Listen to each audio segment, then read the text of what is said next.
Hello and welcome back to the course Private Pilot Maneuvers. Today we'll talk about basic instrument flight. Now you could ask the question, why do I need basic instrument flying? I'm just doing my PPL, that is for VFR only initially. Well, the reason unfortunately is that there are still many accidents happening due to loss of control in flight. And this loss of control in flight is often in turn caused by inadvertent entry into instrument meteorological conditions.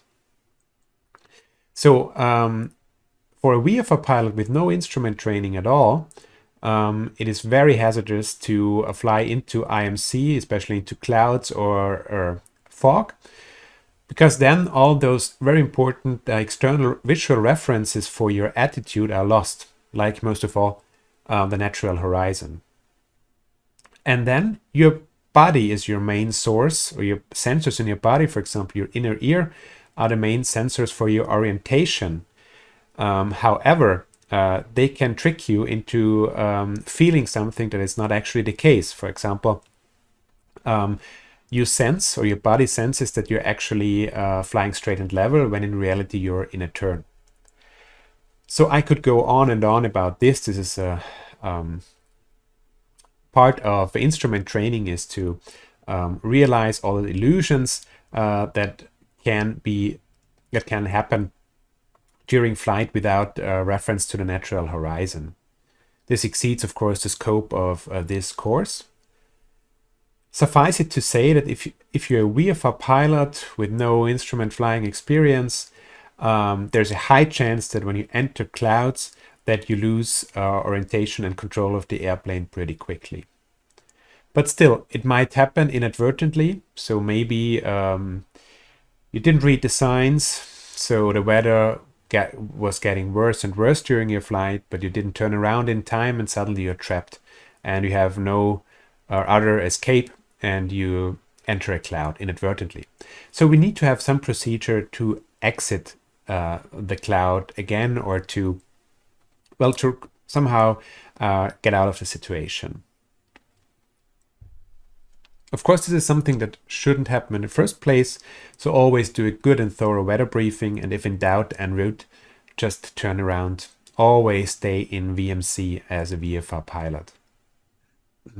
So now when you have entered the cloud or fog or whatever it is that limits your view of the natural horizon, your flight instruments become the reference for attitude, just like it is for an instrument pilot. I think the most important instrument, if you're lucky enough to have it in your VFR airplane, is the attitude indicator. Nowadays, most airplanes are equipped with one of these. First of all, it's important that you trust your instruments. It's way more probable that your body is telling you something wrong than the instruments. And hopefully, if this really happens to you and you inadvertently enter a cloud, you do not have so much bad luck as to have the instruments failing at the same time. So trust your instruments in this case. And then it kind of depends. Now, if you know that you just entered a very small cumulus cloud, so before entering it, you knew that it's only has a small diameter, then of course it's best to continue straight ahead, because you know that you will exit the cloud pretty soon. However, this is a situation that normally does not or should not occur, because if you have been able to clearly see that cumulus cloud in the first place, and it was just a smaller cloud, then why have you entered it? So this normally doesn't happen unintentionally. But let's say you enter a cloud layer and you have no idea for how long it extends. Well, then there's one thing you know, and that is you just came into the cloud out of VFR VMC conditions. So you know that behind you it's clear. That's why in this case, it's normally a good idea to fly a 180 turn. Every turn in clouds, of course, increases the chance of losing orientation and control of the airplane if you're not trained for that. But still, it's better in this case than to keep flying along for 10 minutes in the cloud, because this will increase your chances of loss of control even more. So if if you'd like to continue straight ahead because you know you will be out of it soon, just keep the airplane symbol, little airplane symbol, and your attitude indicator roughly at the horizon. Try to keep your wings level and just wait until you're out of it. Doesn't really matter if you climb or descend 100 feet during this time. Just try to keep the wings level and the airplane symbol roughly at the horizon on the artificial horizon instrument. Now, if you would like to turn around, the first thing you need to do is have a look at your directional gyro or your compass and establish your heading. And then establish your opposite heading, because this will be the target heading for getting out of the cloud again.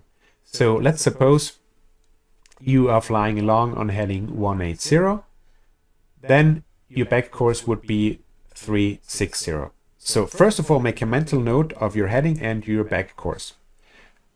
So I know now my target heading is 360. Memorize this and then start a gentle turn to this heading.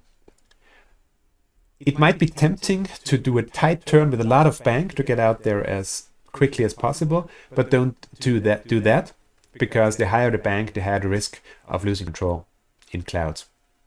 Just fly normal bank, maybe a standard rate turn, keep your cool, it's very important, and also keep the attitude the airplane symbol roughly at the horizon on the attitude indicator. Keep the wings at a bank or at a turning rate of a standard rate turn. You can use the turn indicator for that. If you don't have one, you almost definitely will have a turn and bank indicator.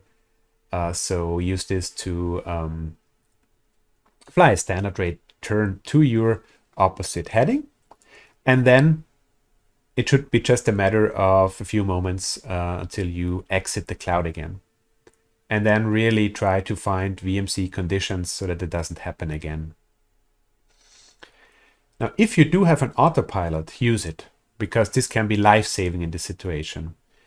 Unfortunately, most basic trainers don't have one, but if you have one, just switch it on. Most autopilots then immediately, as a default mode, change into wings level mode. So this can also be a big help. And then you can put it in heading mode and use this to turn around. The autopilot will not lose control as long as it's not malfunctioning, of course. So this is the safest way to exit the cloud again. Now, if you're in such trouble and you're unable to get out of the cloud immediately, of course, don't hesitate to also contact ATC, because they might know where better weather is located and they could vector you in that direction. So again, that's something that shouldn't happen in the first place. So as a VFR pilot, never enter instrument meteorological conditions, and a thorough weather briefing is very important for that. Also, what's very important is that if the weather is deteriorating along your route, that you turn around in time.